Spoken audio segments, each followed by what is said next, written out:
Et si on pouvait apprendre le trading du Forex sans payer des milliers de dollars? Eh bien, moi, j'ai décidé de me lancer dans cette aventure. Mon nom est Roberto Brech. J'ai connu le trading, ça fait de cela 6 mois. J'ai décidé de documenter mon parcours dans l'apprentissage de ce domaine de façon autodidacte.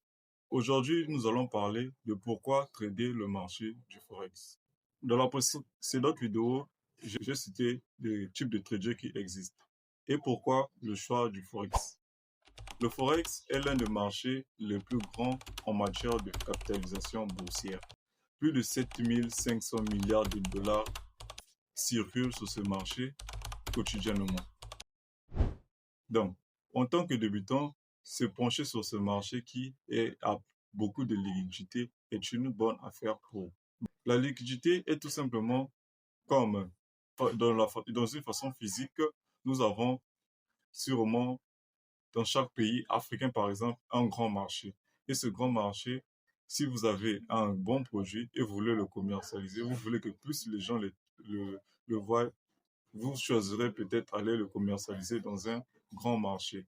Ça veut dire que dans ce grand marché, il y a une grande liquidité. Et c'est aussi ce qu'il y a, comme il y a une liquidité dans un grand marché, plus de possibilités de vendre un produit dans ce grand marché.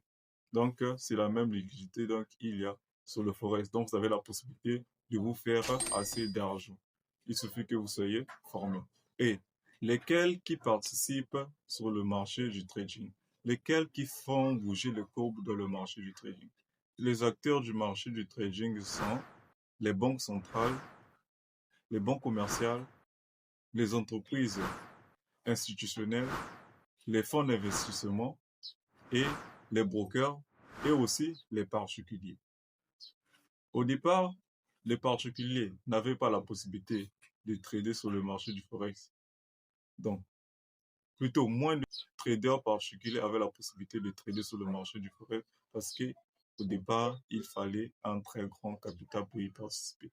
Grâce à la création d'Internet et la création des smartphones, les brokers ont donné plus d'accessibilité aux traders à participer sur ces marchés grâce à des effets de levier qui permettent à ce que les traders particuliers comme nous pouvons participer sur ce marché.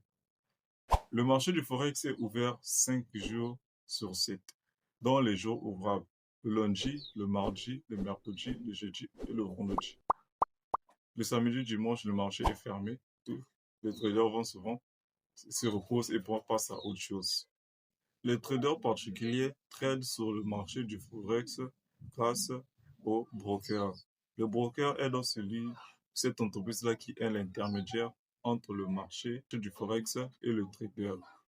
Dans une prochaine vidéo, je vais vous expliquer en détail ce que j'ai appris, c'est quoi le broker. Merci d'avoir suivi jusqu'ici. Mon objectif est de devenir professionnel dans ce domaine du trading. Si tu veux apprendre avec moi, merci de t'abonner, activer la cloche de notification pour me suivre et suivre mon amélioration dans ce domaine du trading. Peut-être que tu apprendras aussi en même temps que moi. On se retrouve dans la prochaine vidéo où je vais développer les paires qu'on traite dans le marché du Forex et comment se déroule ce grand marché.